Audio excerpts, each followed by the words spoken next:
이런 거 배우기 싫다고요? 배우지 마세요. 배우지 않는 게 나은 것 같아요. 앞으로 하얀 옷 입지 말까봐요. 되게 막 눈사람 없고 엄청 얼굴이 붉게 보이네. 그래서 이렇게 통통해 보여요.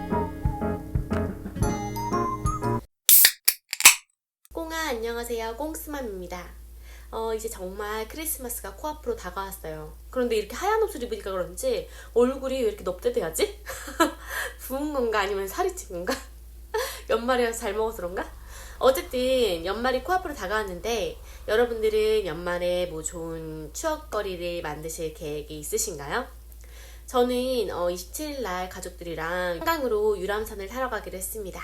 진짜 엄청나게 추울 것 같죠?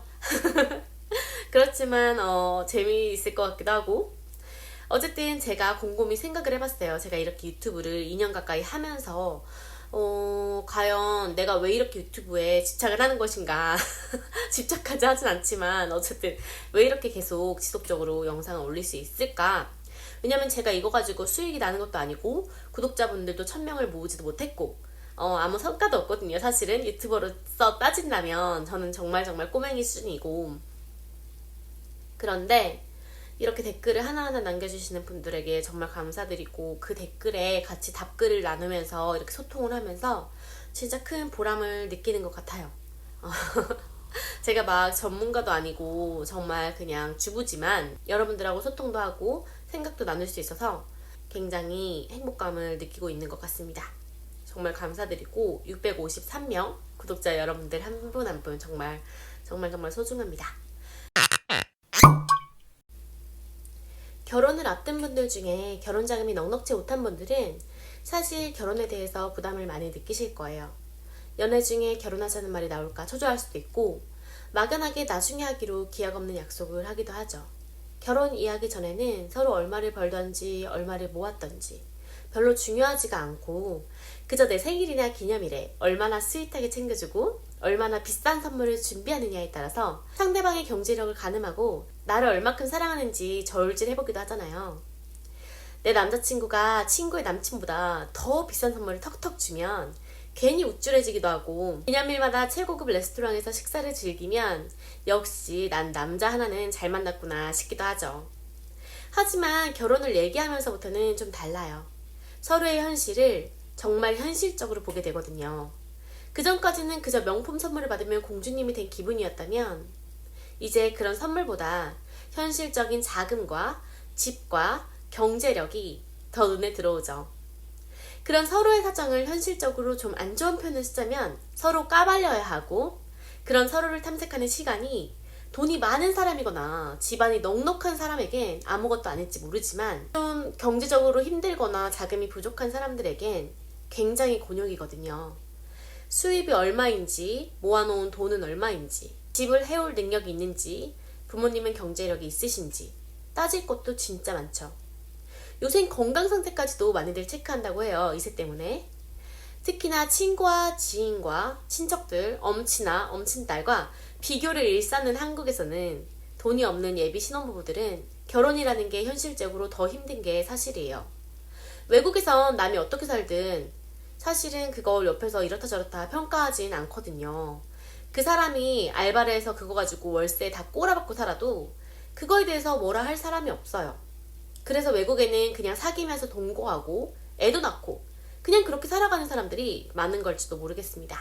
결혼이라는 형식보다는 그냥 각자의 사정에 맞게 프리하게 사는 케이스도 진짜 많죠. 그게 좋다는 건 아니지만 한국에선 비혼주의 딩크족이 끝없이 늘어나는 것도 다 그럴 만한 사정이 있다는 것을 이야기하고 싶습니다. 사회적인 인식이 많이 바뀌고 있어서 각자의 개성을 인정하는 세상이 왔다고 해도 뿌리부터 비교민족인 한국이 쉽사리 변하기는 힘듭니다. 그저 사랑 가지고 결혼하는 돈 없는 사람들은 주변에서 뜯어 말려지고 어떻게 살려고 그러냐 이러면서 미련하다거나 한심하다는 소리를 들어야만 하죠.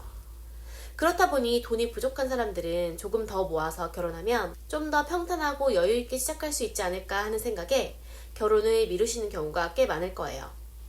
결혼을 1년, 2년 미뤄서 인력을 모을 수만 있다면 당연히 미루고 좀 더 편한 환경에서 시작하시는 것도 좋다고 생각합니다. 하지만 결론적으로 결혼 전에 모이는 돈과 후에 모이는 돈에는 차이가 꽤 큽니다.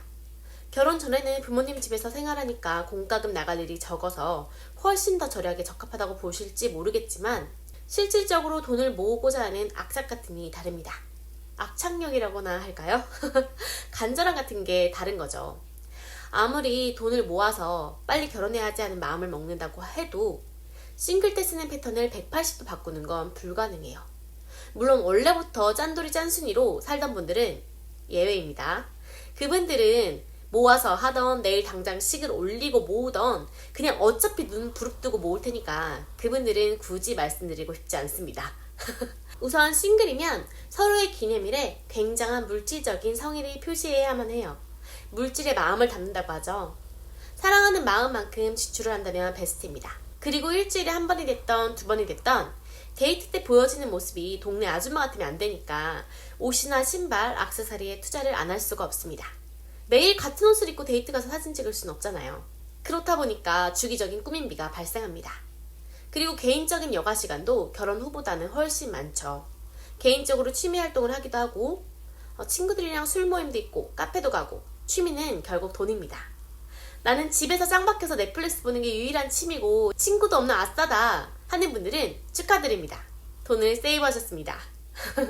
그리고 데이트 비용도 무시 못합니다. 결혼 전에는 매번 무슨 특별한 데이트를 해야 하나 고민합니다. 유람선도 타고 맛집 투어도 하고 놀이동산도 가고 물가가 비싸서 하루에 10, 20 쓰는 건 일도 아니죠. 그렇게 할 거 다 하면서 자금을 모아서 결혼해야지 생각한다면 생각보다 모인 돈이 크지 않다는 걸 뼈저리게 느끼게 됩니다. 물가 상승률이 있다 보니까 모이는 속도보다 물가가 오르는 속도가 더 빨라서 오히려 모으기 전에 결혼식을 올리는 편이 유리할 수도 있어요. 현실적으로? 저는 사실 결혼 후에 모으시는 걸 강추하는 입장입니다. 365일 보는데 매번 데이트룩을 입을 수는 없어지죠. 360일 잠옷 입고 살다가 한두 번 데이트룩 입고 기분 내면 됩니다. 매번 특별한 데이트가 없어도 마트 가서 장보기, 집에서 넷플릭스 같이 보기 같이 돈이 많이 들지 않은 데이트도 할 수가 있어요. 기념일에 스와로브스키 풀세트를 선물 받지 않아도 통장에 한 푼, 두 푼 쌓이는 통장 잔고를 보면 더 배부름을 느끼게 됩니다. 명품을 선물 받았다고 자랑하는 친구를 봐도 더 이상 부럽지가 않고 명품백 대신 통장에 쌓인 잔고가 더 든든하게 느껴지는 아줌마적인 마인드까지 장착하게 됩니다. 저도 결혼 전에는 기념일마다 값비싼 선물에 근사한 곳을 가야 제대로 된 연애구나 생각했습니다. 그런데 지금은 생일에도 굳이 그런 선물을 원하지 않게 되더라고요. 저희는 같이 공동으로 돈을 모으기 때문에 제 돈으로 선물을 사는 기분이 좀 들기도 하고 아깝게 생각이 되더라고요. 물론 용돈으로 사주는 건 환영입니다만 그리고 결혼을 미루더라도 상대가 나의 결혼 상대임은 바뀌지 않을 거라고 확신이 선다면 미루지 말고 지금 하는 게 베스트라고 말씀드리고 싶습니다. 돈은 어차피 모아도 항상 배고프고 부족합니다. 같이 뭉쳐서 저축의 방향과 목표를 함께 설계해서 실천할 때 2배속으로 저축을 해나갈 수 있습니다. 있는 사람들은 저희같이 없이 시작한 신혼부부를 보면서 참 불행하고 힘들겠다라고 생각하실지도 모르겠으나 막상 하나하나 읽어나가는 보람과 뿌듯함은 사실 살아가는데 굉장한 힘이 됩니다. 돈은 모아본 자만이 모으는 법을 알듯이 저희 모으는 법을 배웠습니다. 저희가 월세부터 시작해서 아둥바둥 살아왔지만 대신 부자라면 몰랐을 작은 것에 대한 감사함은 배운 것 같습니다. 그런 거 배우기 싫다고요? 배우지 마세요. 배우지 않는 게 나은 것 같아요. 저희는 20년 된 17평 월세집도 너무 아늑하고 좋았거든요.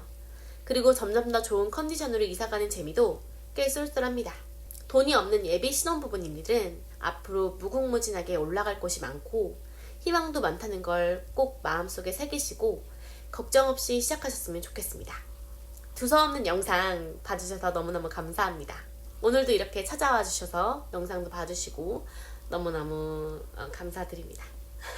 앞으로 하얀 옷 입지 말까봐. 진짜 하얀 옷은 입지 말까봐요. 왜 이렇게 부어 보이냐? 눈사람 같아. 밖에 눈이 녹질 않아요. 여기가 산 쪽이잖아요. 근데 진짜 산에 눈이 하나도 안 녹았어요. 진짜 되게 무서울 정도로 요새 너무 추워요. 감기 다들 조심하시고요. 오늘도 화이팅 하시고요. 이렇게 올해 열심히 달려오신 모든 구독자님들 다 정말 수고 많으셨습니다. 오늘도 즐거운 하루 되시고요. 전 또 다음 영상에서 뵐게요. 감사합니다. 파이어족이 되는 그날까지 꼼밤.